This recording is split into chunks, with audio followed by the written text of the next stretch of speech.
Assalamualaikum warahmatullahi wabarakatuh. Alhamdulillahilladzi anzala ala abdil kitaba wa lam yaj'al lahu iwaja.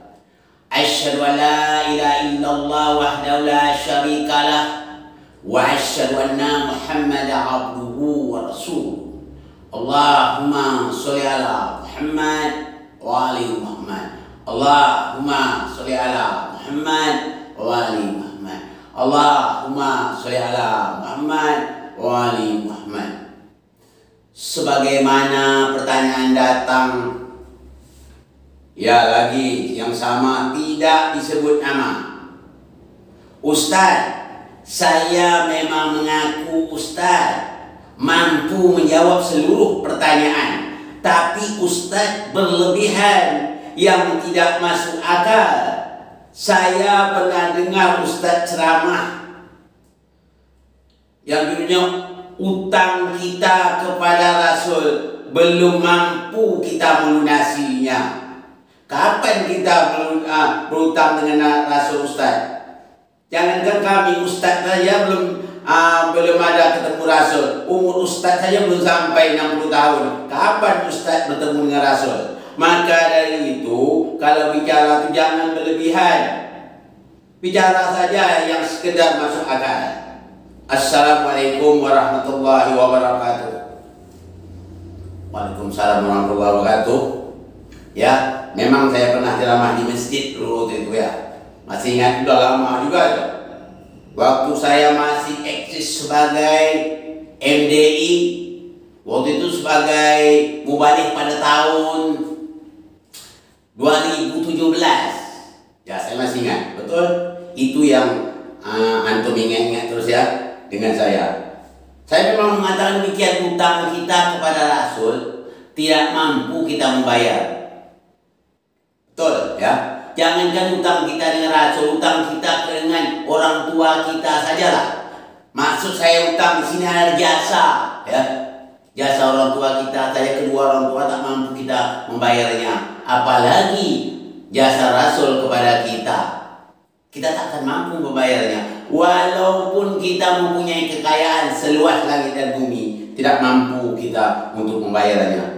Jadi antum mengatakan saya tidak masuk akal. Tak masuk akal yang bagaimana?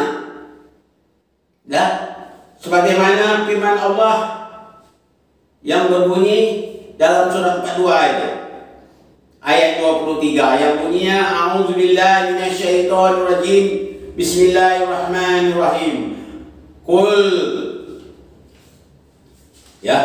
Qul la as'alukum alaihi ajran illa mawaddata fil qurba.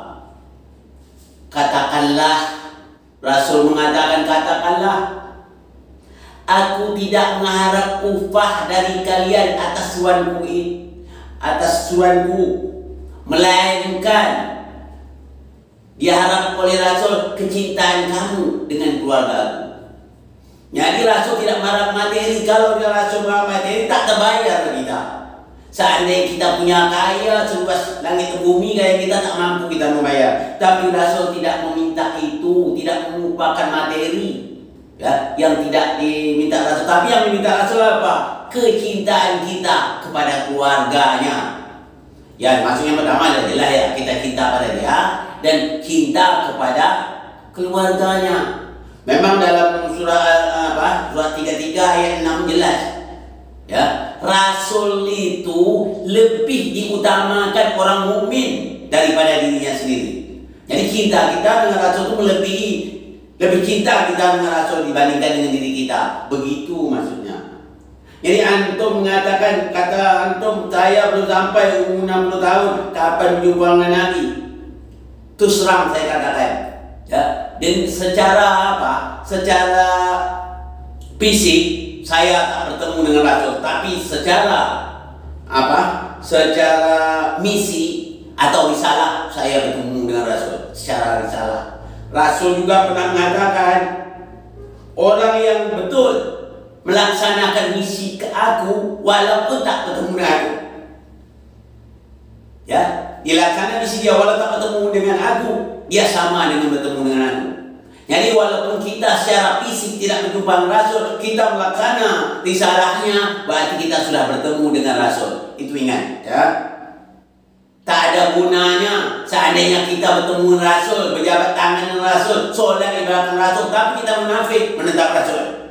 Lebih baik lagi kita bertemu dengan risalah Rasul, melaksanakan sebagaimana Rasul berbuat. Itu lebih baik kata Rasul daripada orang bertemu dengan Rasul tapi menentang Rasul. Ya, jadi antum mengatakan saya tak masuk akal yang bagaimana ini?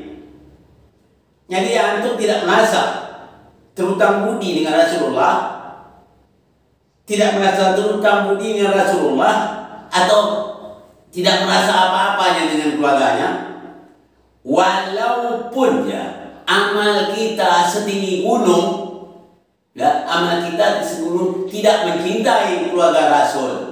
Berarti kita semua amal kita ditolak oleh Allah Subhanahu wa taala. Jangankan apa? Itu amal yang benar, bukan amal yang salah. Amal dia betul beramal. Katakan siang malam dia beramal, tidurnya di Baitullah, tapi dia membenci keluarga Rasul. Tidak diterima amalnya.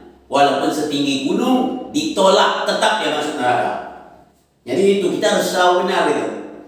Ini saya heran, kalau saya mengatakan bertemu Rasul, katanya bertemu jasad, mungkin. Tak ada gunanya kalau bertemu jasad kita tentang dia. Lebih baik kita bertemu risalahnya, kita berbuat sebagaimana dia berbuat. Itu yang lebih baik.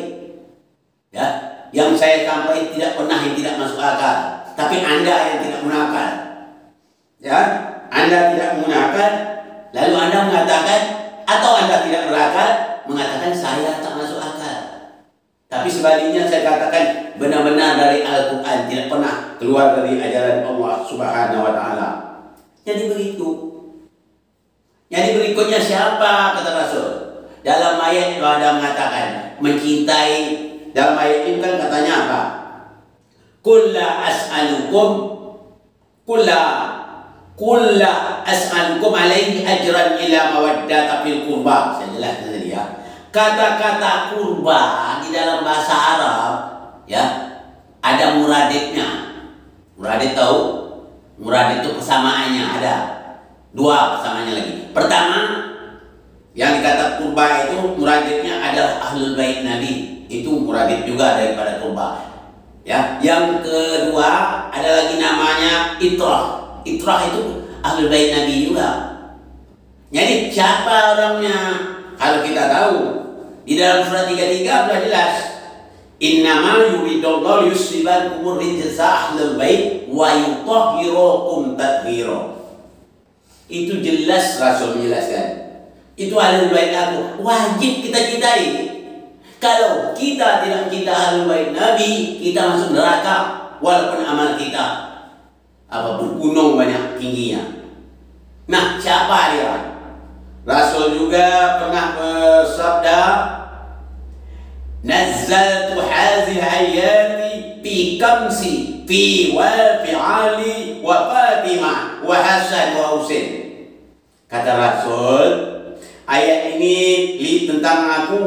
Kata Rasul, pertama tentang aku, yang kedua tentang Ali, yang ketiga Fatimah, yang keempat Hasan, yang kelima Husain. Jadi wajib kita mencintai mereka. Tanpa mencintai mereka, jangan harap kita untuk masuk surga. Jadi kalau kita bicara dengan Quran, tak ada yang tak masuk akal. Ya, tidak ada yang tak masuk akal, semuanya masuk akal. Nah ini, jadi antum mengatakanlah saya pula berlebihan. Berlebihan yang bagaimana? Saya berbuat sebagaimana Allah perintah, sebagaimana kata Rasul. Siapa saja yang mengikut risalah kami, walaupun dia tidak berjumpa dengan aku, kata Rasul, berarti dia telah berjumpa dengan aku. Jadi kalau saya berhaji kan sudah berjumpa. Jadi dengan Rasul secara risalah saya sudah berjumpa dengan Rasul. Ini bukan cerita bohong, ini benar-benar. Kata Rasul demikian.